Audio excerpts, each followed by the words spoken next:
Hello friends, welcome back to our classroom YouTube channel. আজকে ক্লাসে আমরা ক্লাস 10 ফার্স্ট সেমেস্টার এক্সামের সাজেশন নিয়ে কথা বলবো। তোমরা জানো কোনো সাজেশন হয় না, কিন্তু আজকে মেনলি সাজেশন ভিডিও না, আজকে দিচ্ছি তোমাদের ইম্পর্টেন্ট কয়েকটা অঙ্ক বলে দিচ্ছি, যেগুলো লাস্ট কয়েক বছর ধরে প্রচুর আসছে আর এবং এসে থাকে। যে অঙ্কগুলো নিউ সিলেবাসে এই অঙ্কগুলো প্রচুর এসছে, সেই অঙ্কগুলো তোমাদের বলে যাবো। হাই চান্স আছে সেগুলো তোমাদের ফার্স্ট টাইমে পরীক্ষায় আসবে, আর হাই চান্স আছে সেগুলো মাধ্যমিকও তোমরা দেখতে পাবে। ওকে, তো ফার্স্টে তোমাদের সিলেবাস নিয়ে একটু আলোচনা করে দিই। তোমাদের সিলেবাস তোমরা পেজ নাম্বার 8-এ 13-এ দেখতে পাবে, XIII পেজটায় সিলেবাস লেখা আছে। দেখতে পাটিগণিত থেকে 9 নম্বর, বীজগণিত থেকে 24 নম্বর, তারপর জ্যামিতি থেকে 11 নম্বর, পরিমিতি থেকে 6 নম্বর, মোট 40 নম্বরের পরীক্ষা। 10 নম্বর থাকবে তোমাদের প্রজেক্টে, টোটাল 50 মার্কের পরীক্ষা হবে। পাটিগণিতে সরল সুদ কষা, চক্রবৃদ্ধি সুদ, সমহার বৃদ্ধি থেকে একটা 3টে চ্যাপ্টার আছে। 3টে চ্যাপ্টারের মধ্যে 2টো চ্যাপ্টারের থেকে অঙ্ক থাকবে, 2টো অঙ্কের মধ্যে তোমাকে একটা করতে হবে, যেটা 5 নম্বর তুমি পেয়ে যাচ্ছ। বীজগণিত থেকে অ্যাকচুয়াল বিশ্বের দ্বিঘাত সমীকরণ কোনো অর্থ থাকবে না, ওর সেকেন্ড পার্ট থেকে কোনো অর্থ থাকবে না, কিন্তু অনুপাত সমানুপাত আর দ্বিঘাত করণী থেকে একটা অর্থ থাকবে, যেখানে 3 নম্বর তোমরা পেয়ে যাচ্ছ। কিন্তু মাধ্যমিকে অনুপাত সমানুপাত থেকে কিন্তু কোনো অর্থ থাকবে না, তো অনুপাত সমানুপাত চ্যাপ্টারটা তোমাদের ভালো করে করতে হবে। নেক্সট জ্যামিতি থেকে উপপাদ্য, 3টে চ্যাপ্টার থেকে যে কোনো 2টো উপপাদ্য আসবে, 2টো উপপাদ্যের মধ্যে তোমাকে একটা করতে হবে। ওকে, নেক্সট পরিমিতি থেকে তোমরা পেয়ে যাচ্ছ আয়তঘন লম্ববৃত্তাকার, জন্য 2টো চ্যাপ্টার থেকে তোমাকে একটা করতে হবে। তো ফার্স্টে আমরা ফার্স্ট চ্যাপ্টার নিয়ে আলোচনা করবো। ফার্স্ট চ্যাপ্টারে তোমরা পেজ 3-এ প্রয়োগ 2-এ অঙ্কটা ভালো করে রেখে দিও। আমি যে অঙ্কগুলো বলছি সেগুলো করে গেলেই চলবে, এটুকু আমি বলে দিতে পারি। ওকে, পারলে তোমরা সব করবে, যারা পারবে না এই কয়েকটা অঙ্ক করে যাও, নিশ্চয়ই তোমরা পারবে। আর এই অঙ্কগুলো ভালো করে প্র্যাকটিস করলে বাকি অঙ্কগুলো কোনো ব্যাপারই নয় করা। ওকে, ফার্স্টে 1.1 কষে দেখি। 3-এর দাগে চলে এসো, 3-এর দাগে এখানে, আর 4-এর দাগের 1, 3, 4, 6-এর দাগের 1 আর 3। ওকে,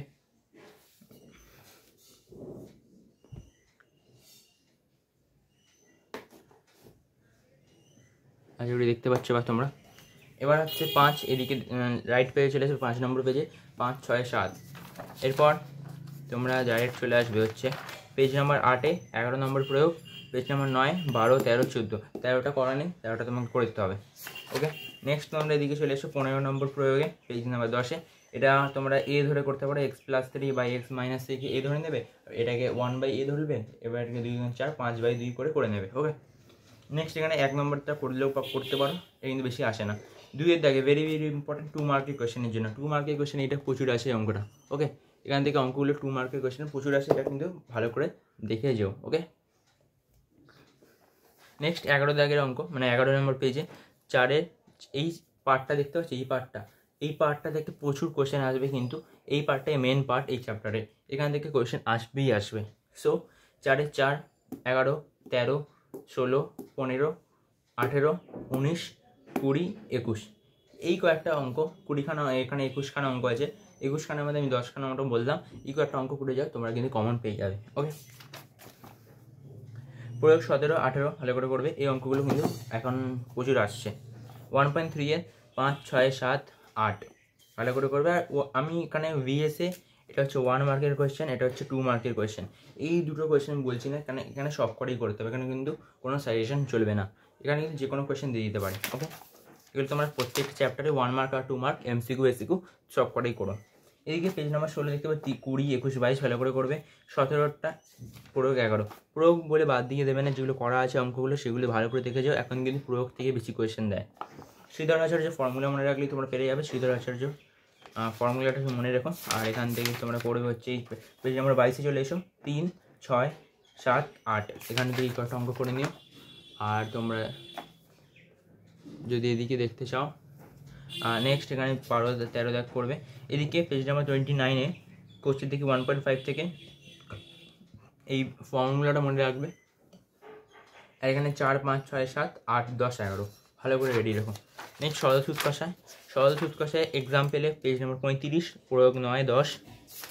নেক্সট প্রয়োগ 15, নেক্সট 16, 17, 18, 21, 20 প্রয়োগ। তারপর 25 নম্বর প্রয়োগ করে নেবে। প্রয়োগ থেকে এই চ্যাপ্টার থেকে অতটা না এলেও কিন্তু এই এক্সারসাইজ থেকে এখন কিন্তু অঙ্ক আসে প্রচুর। 11, 12, 13, 15, 16, 17, 18, 19, 20 ওকে, এই কয়েকটা অঙ্ক ভালো করে প্র্যাকটিস করে যেও। আমি তোমাদের এক মাস আগে সাজেশন দিয়ে দিচ্ছি, এতে অঙ্কগুলো তোমরা ভালো করে প্র্যাকটিস করতে পারো। অলরেডি সব সাবজেক্টের সাজেশন তোমাদের কিন্তু চ্যানেলে দেওয়া হয়ে গেছে, না দেখে থাকলে দেখে নিও। আমি কিন্তু ওরকম সাজেশন দিই না, কয়েকটা প্রশ্ন বললাম চলে পড়ে ওগুলো পড়ে যাও তোমরা চলে আসবে, এরকম সাজেশন আমি কিন্তু দিই না। কারণ আমি জানি ওরকম সাজেশন দিলে, আমিও ক্লাস 10 পেরিয়ে এসেছি, জানি ওরকম সাজেশন পড়লে কিন্তু পরীক্ষায় ভালো নম্বর পাওয়া যায় না। আমিও পড়েছিলাম, হয়নি ভালো, তাই জন্য বলছি এরকম সাজেশন পড়ে যাও না, ফুল বুক পড়ে যাও। কিন্তু তোমাদেরকে একটা ইম্পর্টেন্ট টপিক বলে দিচ্ছি, এই টপিকগুলো পড়ে যাও। ইম্পর্টেন্ট কোয়েশ্চেন পড়তে যাবে না, ইম্পর্টেন্ট টপিক পড়ে যাবে, তাহলে কিন্তু বেশি লাভবান হবে। টপিক থেকে যে কোনো কোয়েশ্চেন দিক যাতে তোমরা পেরে যাও, তাই জন্য তোমাদেরকে একটা টপিক বলে দিয়েছি শুধু। ওকে, একটা অনেকগুলি কোয়েশ্চেন দিয়েছি সাজেশনে, তোমরা দেখতে পাবে অনেক কোয়েশ্চেন আছে। তাও তোমাদেরকে একটা ইম্পর্টেন্ট বলে তো দিয়েছি, কিন্তু পারলে সব কটাই করে যাও, ফুল মার্কস নিয়ে আসতে পারবে। ওকে, বৃত্ত সম্পর্কিত উপপাদ্য, এখানে উপপাদ্য আছে তোমরা জানো, 31টা সিলেবাসে নেই, 32, কিন্তু 31-এ কনসেপ্টটা আছে সিলেবাসে। এই 3টি অসমরেখ বিন্দু দিয়ে একটি মাত্র বৃত্ত অঙ্কন করা সম্ভব, এইটা কিন্তু পড়ে যাও। এটা সিলেবাসে তো নেই, কিন্তু ফার্স্ট সামেটিভে এটা সত্য মিথ্যা দিয়ে দেয়, জানি না কেন দেয়, ওকে দিয়ে দেয়। এটা দাও 32, 33 ভালো করে করবে, 32টা বেশি ইম্পর্টেন্ট। নেক্সট আয়তঘনের চ্যাপ্টারে চলে এসো, আয়তঘন থেকে একটা অঙ্ক বলে দেবো, ফর্মুলা। ওকে, আয়তঘন ফর্মুলা, যে কোনো মেনসুরেশন চ্যাপ্টার, আমি পরিমিতি যে কোনো চ্যাপ্টারে ফর্মুলা ভালো করে মনে রাখবে, ফর্মুলা পারলে কিন্তু অঙ্ক পারবে। প্রয়োগ 16টা ভালো করে করবে, 18 ভালো করে করবে। কষে দেখি 4-এ চলে এসো, 9, 10, 11, 13, 15, 17, 18, 19, 20, 21, 22, 23। ওকে, লাস্টের দিকে 3টে অঙ্ক দেখতে পাচ্ছেন, এগুলো খুব বেশি আসে না, কারণ বড় বড় অঙ্ক তো খুব বেশি দেখা যায় না কোয়েশ্চেন পেপারে অঙ্কগুলো। কিন্তু এখানে একটা অঙ্ক প্রচুর আছে, প্রচুর।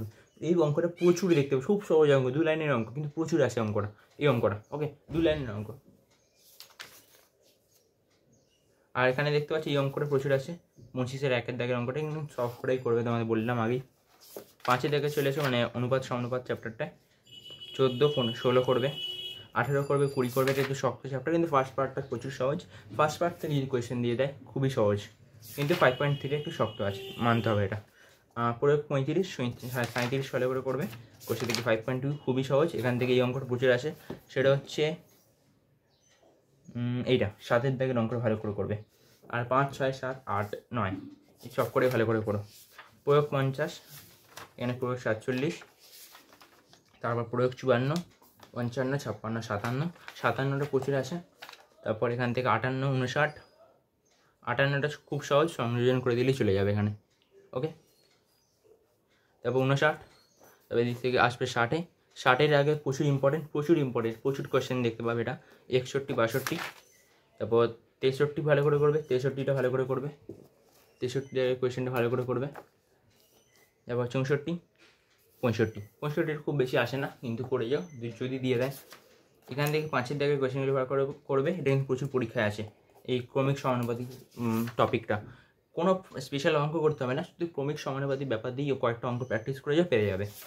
আর নেক্সট দেখতে পাচ্ছি 6-এর দাগে 6, 3, 4, 5, 6, 7-এর দাগে 2, 3, 8-এর দাগে 2, 3, 4, 9-এর দাগে 2, 10-এর দাগে 1, 2, 11-এর দাগে 1, 2 হয়, আর এখানে 3। এই কয়েকটা অঙ্ক সব কটাই করতে হবে, কিন্তু কারণ সব কটা আলাদা আলাদা টাইপের অঙ্ক, একটা করলে অন্যটা পেয়ে যাবে এরকম নয়, কিন্তু সব কটা আলাদা আলাদা টাইপের অঙ্ক, তাই জন্য সব কটাই তোমাকে এখানে প্র্যাকটিস করতে হবে।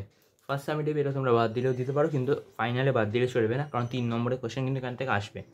ওকে, এবার 13 এই অঙ্কটা, ফার্স্টের অঙ্কটা দেখতে পাচ্ছ, প্রচুর ইম্পর্টেন্ট অঙ্ক, ইম্পর্টেন্ট নয় মানে প্রচুর আসে অঙ্কটা। ওকে, তো হয়তো তোমাদের ফার্স্ট সামেটিভে দিয়ে দিল অঙ্কটা, প্রচুর আসে অঙ্কটা। চক্রবৃদ্ধি সূত্র থেকে এখানে প্রয়োগ 4, 5, 6, পেজ নাম্বার 103 থেকে।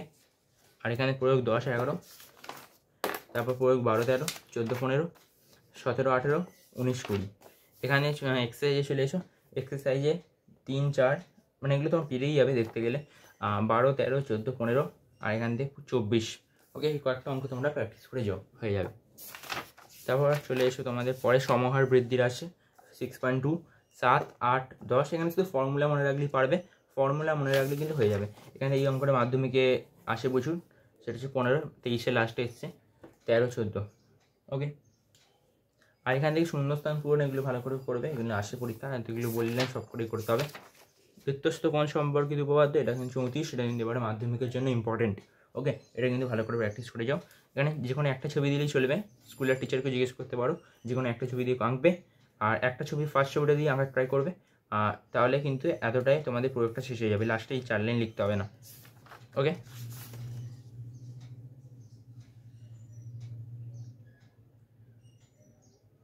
ওকে ঠিক আছে। এখান থেকে এই প্রয়োগটা ভালো করে করবে, প্রচুর ইম্পর্টেন্ট প্রয়োগ।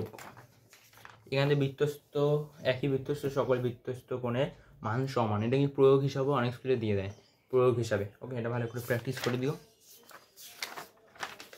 তারপর এখান থেকে তোমরা করবে হচ্ছে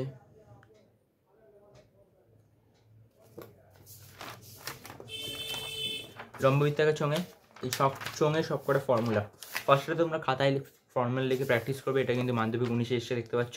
এই অঙ্কটা ভালো করে প্র্যাকটিস করে একটু শক্ত অঙ্ক আছে, ফর্মুলাটা অনেক বড়ো আছে। ওকে, নেক্সট আমরা এখান থেকে অঙ্ক করবে হচ্ছে 7, 8, 9, 7, 8, 9, এখান থেকে 10, 11, 12, 13, 14, 15 হয়ে যাবে। তাহলে দ্বিঘাত করণী চলে এসে, দ্বিঘাত করণী মানে তোমাদের নেই এবারে, দ্বিঘাত করণী সেকেন্ড সামেটিভ আছে, দেখে নিচ্ছে একবার। না, দ্বিঘাত করণী তো আছে। ওকে, দ্বিঘাত করণী তো আছে, দ্বিঘাত করণী আছে তোমাদের। দ্বিঘাত করণী থেকে তোমরা করবে হচ্ছে প্রয়োগ 36, 37, প্রয়োগ 32 ভেরি ভেরি ইম্পর্টেন্ট, প্রয়োগ 31 ভেরি ভেরি ইম্পর্টেন্ট। এই দুটো কোয়েশ্চেন কিন্তু প্রচুর আসে। প্রয়োগ 33 হয়তো তোমাদের কোয়েশ্চেন স্কুলেই চলে এলো। এখানে একটা উদাহরণ দেওয়া আছে, দেখতে পাচ্ছ, প্রয়োগ 37 করা আছে। এটা এই করা অঙ্কটা ভালো করে দেখে যাবে, কী কী ফর্মুলা দিয়ে অঙ্কটা করেছে এটা কিন্তু ভালো করে দেখে যাবে। এই ফর্মুলাগুলো এখানে ফর্মুলা লেখা আছে, এখানে একটা ফর্মুলা লেখা আছে, এই ফর্মুলা প্রয়োগগুলো ফর্মুলাটা কোথায় অ্যাপ্লাই করছে সেগুলো ভালো করে দেখবে। আর এখানে ভেরি ভেরি ইম্পর্টেন্ট অঙ্ক প্রয়োগ 38, কোনটা বড় লিখি, কোনটা বড় লিখি, প্রচুর আছে, প্রচুর, এবার প্রচুর আছে। এরপর 4-এর দাগে, 5-এর দাগে, এখান থেকে এটা করে যেতে পারো, এটা মাধ্যমিকে এসছে। এবার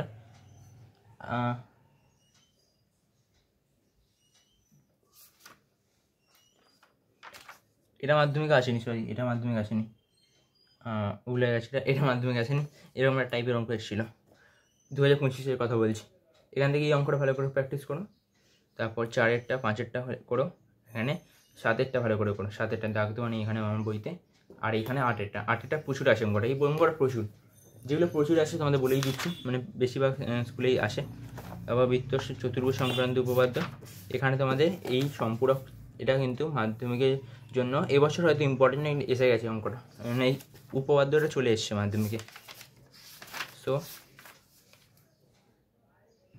আমাদের তাহলে সাজেশন শেষ হয়ে গেল, এই চ্যাপ্টারটাও শেষ। তো আমি আবার সেকেন্ড টাইমে সবদের সাজেশন দেবো। সো পরীক্ষা কেমন হলো তোমাদের বলবে পরীক্ষা হয়ে গেলে, আর কতটা সাজেশন মিললো, আমি যে অঙ্কগুলো তোমাদের দিলাম সেগুলো পরীক্ষায় এসেছিলো কি না এটা আমাদের জানিও, ঠিক আছে? ওকে, দেখা হচ্ছে পরের ভিডিওতে। আজকের জন্য বাই বাই।